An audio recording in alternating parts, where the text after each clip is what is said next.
ना पूरी की पूरी परंपरा ही दूषित होती है। एक व्यक्ति छल करता है, उसके पूरे परिवार लोग दोषी देते हैं। देखो इनका बेटा है, ऐसा छल कपट करता है।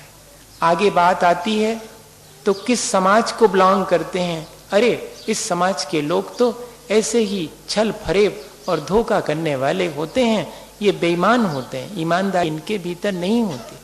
आपने जरा सा एक छल किया, आपने पूरे परिवार को, आपने अपने समाज को, और आगे बात बढ़ती है तो इस देश के लोग बहुत छल कपट करने वाले हैं। कितनी दूर तक हमारा वह छल कपट का व्यवहार हमें क्षति पहुंचा के चला गया। ऐसी सावधानी हमारे व्यवहार में हो जिससे कि हम इस छल कपट से बच सकें और ईमानदारी से अपना जीवन व्यतीत करें।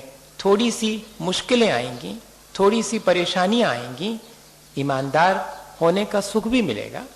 ईमानदार होने में हो सकता है कि भौतिक सुख सुविधाएं उतनी ना मिले जितनी कि बेईमानी करके मिल सकती हैं, लेकिन बेईमानी करके आत्म संतोष किसी को नहीं मिलता जितना कि ईमानदार व्यक्ति को मिलता है। ईमानदारी की कमाई आत्म संतोष है। बेईमानी से भौतिक सुख सुविधा के साधन जोड़े जा सकते हैं, लेकिन आंतरिक सुख तो ईमानदारी से ही प्राप्त होता है। ऐसा विचार करके और अपनी उस ईमानदारी को हम बढ़ाएं। पशु जगत में भी देखने में आता है कि वे छल कपट नहीं करते हैं। एक उदाहरण बहुत प्रसिद्ध है। एक व्यक्ति शेर से बचने के लिए भाग करके पेड़ पे चढ़ गया, लेकिन पेड़ पर जाकर देखा तो वहां भालू बैठा था। अब नीचे शेर है, ऊपर भालू बैठा है, क्या करूं? भालू भी उस शेर से बचने के लिए ही ऊपर बैठा था। दोनों ने सोचा कि अपन दोनों विपत्ति के मारे हैं, दोस्ती कर लो। दोस्ती कर ली। शेर ने वहीं अपना डेरा डाल लिया कि दोनों ऊपर बैठे हैं, परेशान होके नीचे तो उतरेंगे तब मेरा काम बन जाएगा। अब दोनों में से दोनों को ही नींद आने लगी, तो ये तय किया कि एक एक करके सो, दूसरा जागता रहेगा, कोई विपत्ति आएगी तो सतर्क कर देगा। तो पहले मनुष्य सोया, रीछ जागता रहा।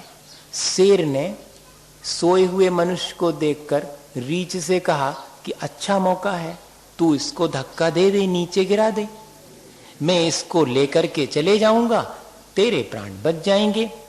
रीछ ने कहा कि मैं ऐसा नहीं कर सकता।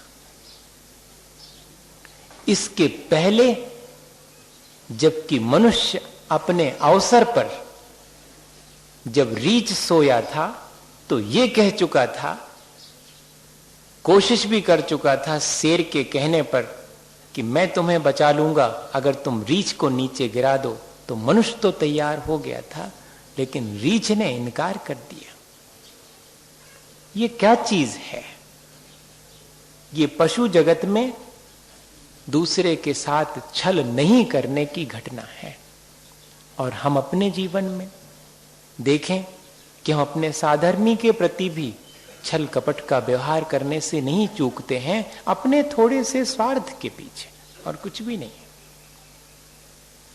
दूसरा, हमारे हृदय में जितनी ईमानदारी, जितनी सरलता होगी, उतना हम स्पष्टवादी होंगे, उतनी हमारे जीवन में ट्रांसपेरेंसी होगी, पारदर्शिता होगी, निर्ग्रंथता होगी।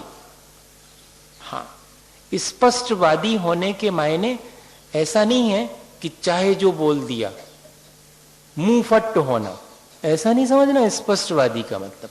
स्पष्टवादी होने के मायने हैं अत्यंत पारदर्शी जीवन होना, अत्यंत निर्ग्रंथ, मन के भीतर कोई ग्रंथि नहीं है, कोई गांठ नहीं है, ऐसा स्पष्टवादी होना, अपनी कमजोरियों को भी कहने का साहस होना और दूसरे की प्रशंसा करने का साहस होना, यह है स्पष्टवादी होना। अपन तो दूसरे की प्रशंसा करेंगे तो उसकी बड़वारी हो जाएगी, अपन तो वैसे ही रह जाएंगे, तो चुपचाप रह जाते हैं। और हमारी अपनी कमजोरियां बताएंगे तो लोग हमें काहे को पूछेंगे फिर, इसलिए चुपचाप रह जाते हैं। और जो स्पष्ट हृदय है, स्पष्टवादी है, पारदर्शिता जिसके भीतर है, वो ऐसा नहीं करेगा।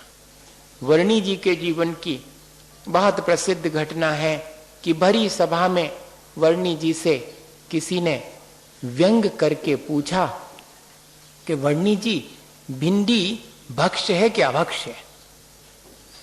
वर्णी जी को असल में भिंडी की सब्जी रोज उनके आहार में लगती थी। तो किसी ने उन पर व्यंग करने के लिए पूछ लिया सभा के भीतर के वर्णी जी, भिंडी भक्ष्य है कि अभक्ष्य है? तो वर्णी जी ने भी बहुत सहज रूप से जवाब दे दिया कि भैया हमें तो भाव है सो हम खाते हैं। हमारी ये कमजोरी है कि हम छोड़ नहीं पा रहे हैं, वो भी उजागर कर दी और साथ में ये भी कह दिया कि मैं खाता हूं, यानी भक्ष्य है, खाने योग्य है, अभक्ष्य होती तो काय को खाता। ये कहलाएगी स्पष्टवादिता। अपने मन में ऐसा नहीं आ पाता है, अपना मन ऐसा निर्मल नहीं हो पाता। कहते तो जरूर हैं कि मन में होय सो वचन उचरिए, वचन होय सो तन सो करिए। जैसे कि आरसी, जैसे कि दर्पण में हम जैसे हैं वैसा ही हमारा रूप दिखाई पड़ जाता है, ऐसे ही हमारा हृदय इतना निर्मल हो कि हम जो वचन कहें उन वचनों को कहने में हमें शर्मिंदगी ना हो, जो हम कार्य करें उसको करने में हमें कोई शर्म महसूस ना हो, ऐसा निर्मल मन हो, तो उसके मन, वाणी और शरीर तीनों में ही सरलता आ जाएगी। अर्थ इतना ही है इसका। ऐसा अर्थ न लगाना कि मन में खोटा विचार आ जावे तो कह भी दो और कर भी लो। का लिखी तो है कि मन में हो सो वचन उचरिए, वचन हो सो तन सो करिए। हमारे मन में तो दूसरे को धक्का देने का विचार आया सो हमने कह भी दी और धक्का भी दे दो। भैया एक लाने नहीं लिखी जा। ऐसा निर्मल मन है